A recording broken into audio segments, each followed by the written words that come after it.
Well, stocked up on flip-flops today. So hey out there, it's Sunday, and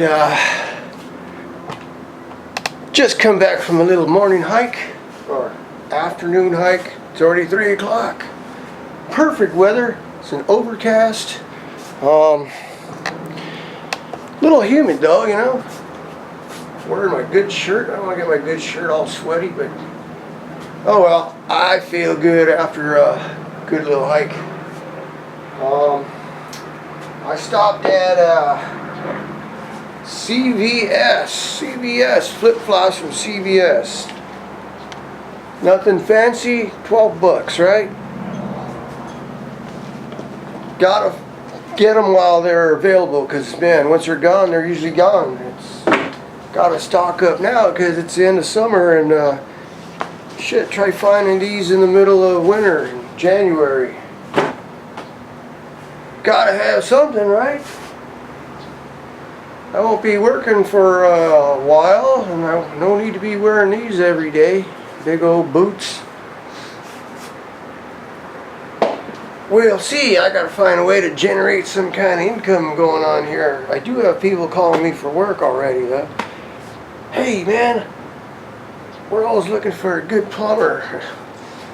Oh yeah, but I'm going to take some time off first. Let's see what happens here. I want to get something rolling other than my regular job, you know?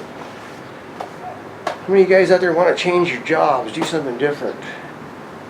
Me! So, anyway, that's one good thing about working at the prison. It is different. It's a different experience.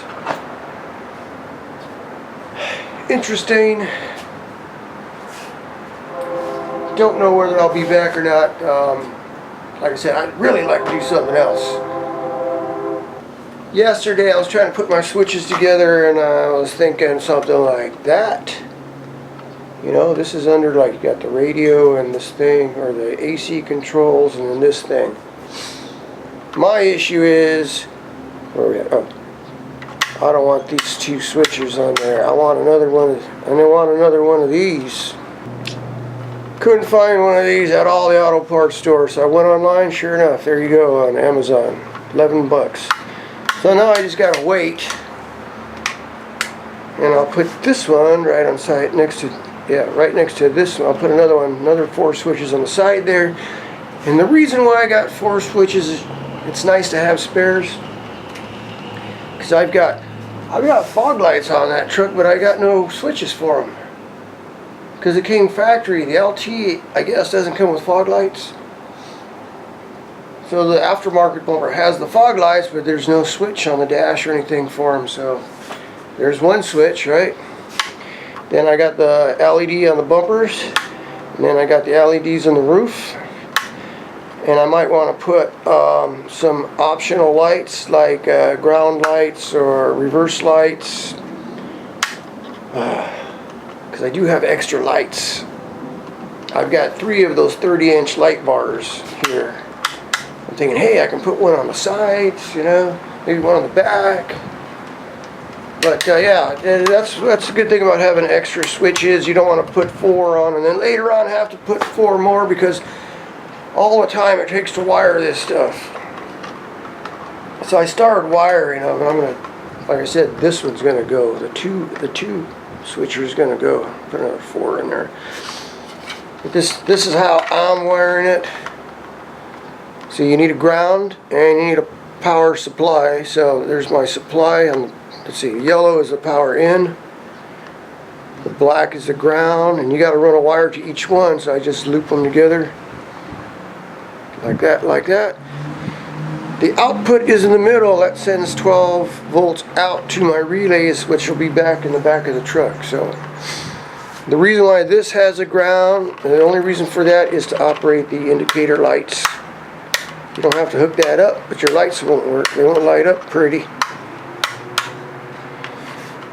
So that's what's going on with that. So I'm going to put this on hold right now, and I'm going to see if I can feed a wire through from the battery, because I need power, to these, and another.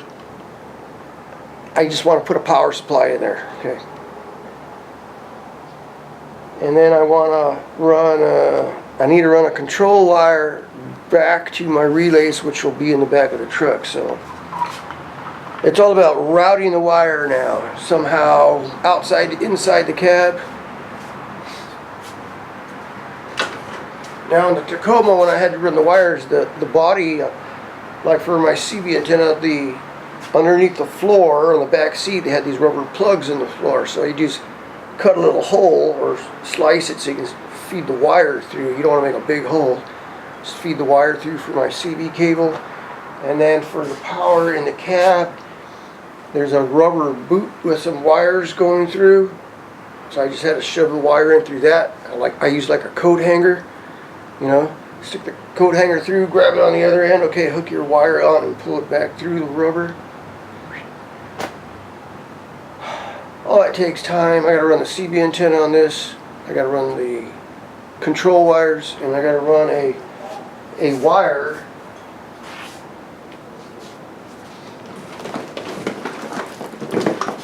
I want to run the 4-gauge wire like this one for a power source in the cab. It's a nice fat wire. And then I'll put like a tap on there. It's like a little block, you know, little points of connection on there. So that's all that's going on here. I do want to get out and go somewhere, but right now it's like, I'll wait because I've got time now, right? I'd rather work on the truck. Oh, by the way, the rear of the truck still sags with those Atlas springs, so now's my chance to go down to Atlas Springs and say, hey bud, what can we do about this? You know, they're the ones that recommended this spring. Look on the invoice, it says 5 inches over stock. That's what the guys recommended. I go, okay, well, they're not sitting level, they're not even sitting, they're sitting low, let's put it that way. So, and I already put longer shackles on there. It helped a little, but it's still sagging in the rear, and I don't even have a load in there right now. So, and those are the Atlas Spring Expedition Pack. So I guess I'll go down there and say, hey, what can you do for me here? Are we going to have to put another leaf in there? Am I going to have to put some kind of lift block now? So anyway, I just want to show you how I ran this. It's typical, it's similar to the Toyota. There's a wiring harness that goes through the firewall, and it's got a big grommet on there. So if you follow this back in there, let's see if I can get this in there.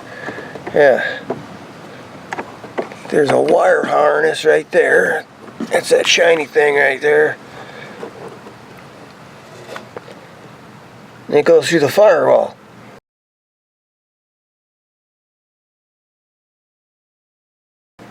So it's pretty soft around there. So you just poke a hole in there. You don't have to cut it or anything. It's that soft. Poke a hole with like a coat hanger or something. This is some stiff wire. Attach your new wire to the other end inside the cap and pull it through. So I'll give you a quick look under there. Might need my flashlight. But, oh, yeah. There you go, right up in there. See that?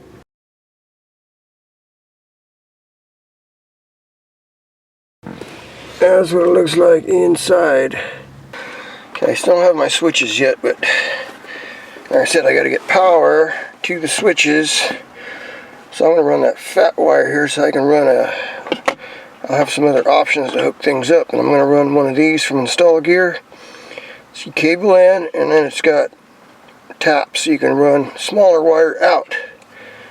So I don't have any voltage drops. And then I'll just put it right there. Screw it down. Have the wires come in, go back out. And just need one for the switches, one to power the switches, and one at this time to power my radio here. Unfortunately, I can't find any place to put it.